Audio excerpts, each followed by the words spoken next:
산업의 쌀로 불리며 우리나라 수출의 근간을 떠받쳐온 철강 산업이 내수부진, 미국의 고율 관세 등으로 위기에 처하면서 포스코 노조에서는 정부 차원의 특별법 지원이 필요하다는 목소리가 나오고 있습니다.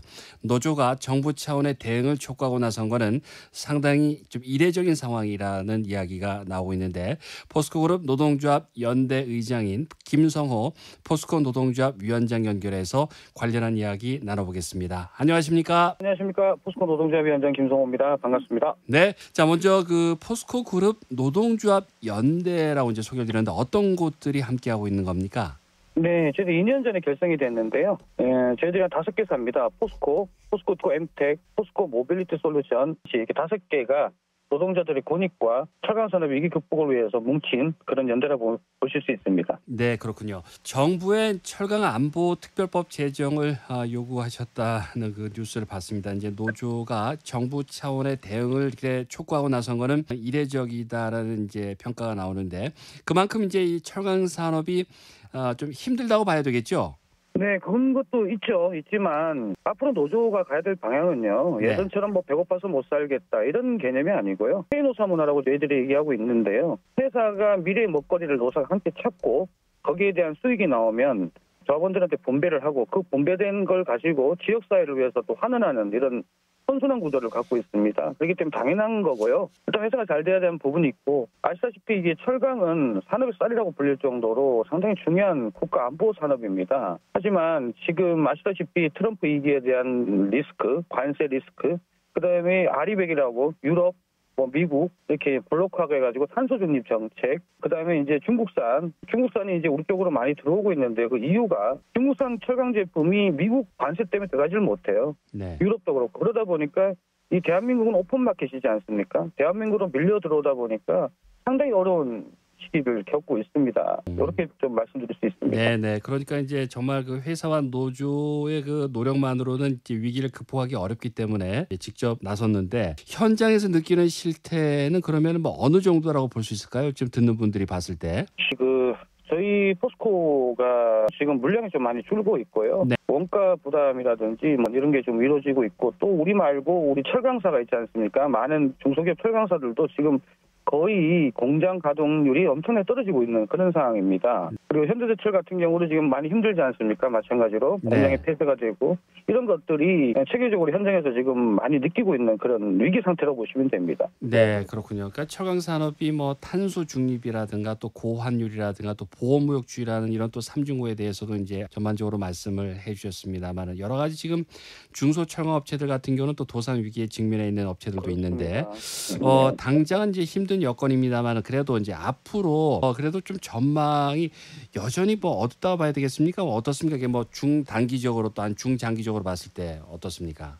철강이라는 산업은요, 아시다시피 가야 시대 때부터 지금까지 몇백 년을 이어왔던 그런 금속이지 않습니까? 철강은 사양사름이 아니고요, 블루 오션이라 생각합니다. 왜냐면요, 철강을 대체할 수 있는 게 없습니다, 현재로서는.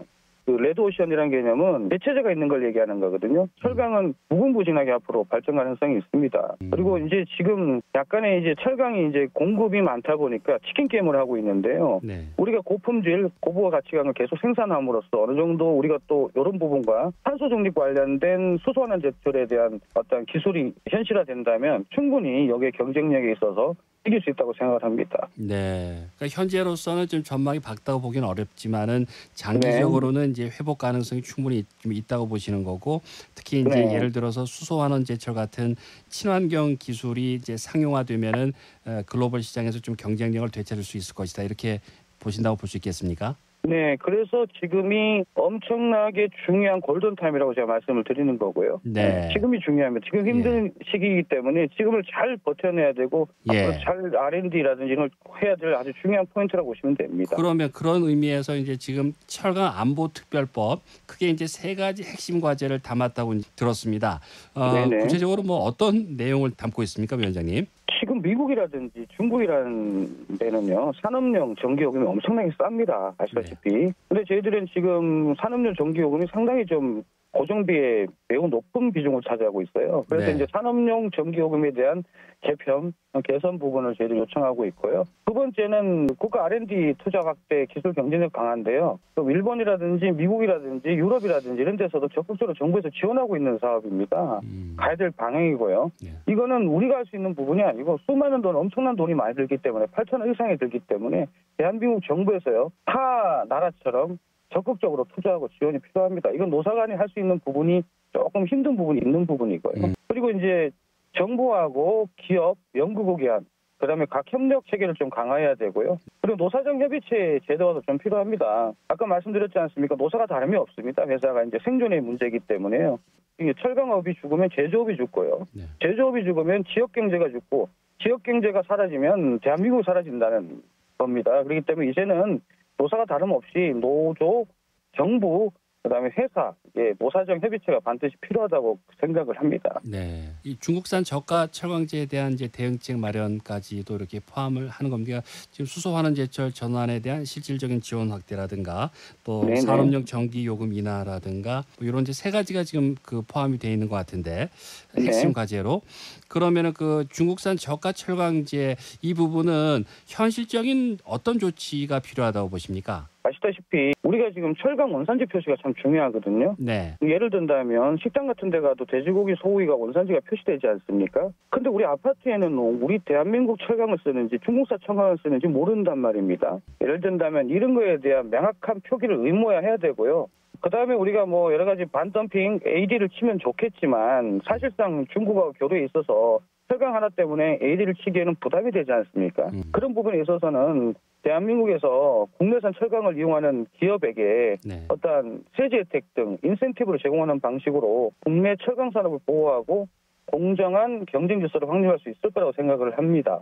네, 이 국산 철강제를 사용하는 기업의 세제 혜택이나 이제 인센티브를 제공하여서 국내 제품의 좀 경쟁력을 높여야 한다는 그런 말씀까지 해주셨는데 현재 네. 그 더불어민주당은 포항 철강산업 위기 극복 특별 대응을 경북 1호 공약으로 내걸었고 국민의힘은 현재 예비 타당성 심사 중인 그 수소 환원 제철소 건립 지원을 약속을 했는데 이 부분에 대해서 하시고 싶은 혹시 말씀 있으십니까?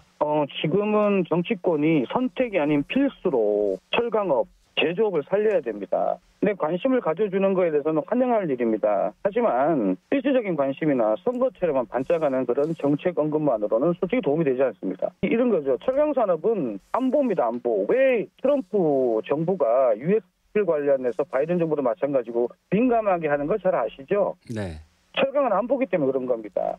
그러면 이거를 지속적인 미래를 위해서는 체계적이고 일관성 있는 정책 지원이 절실합니다.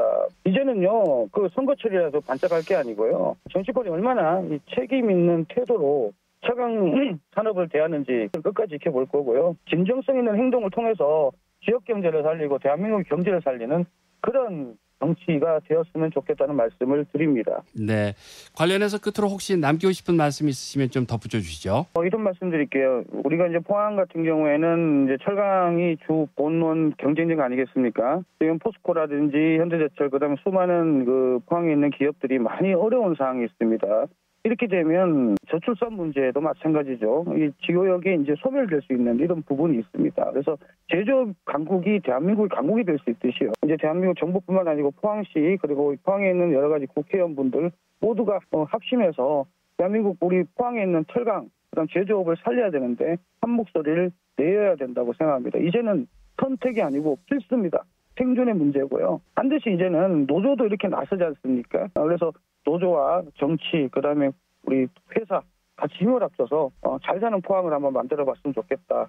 절실한 마음으로 말씀드립니다. 네, 위원장님 오늘 말씀 잘 들었습니다. 감사합니다. 네, 고맙습니다. 네, 들어가십시오. 포스코그룹 노동조합 연대 의장 김성호 포스코 노동조합 위원장이었습니다.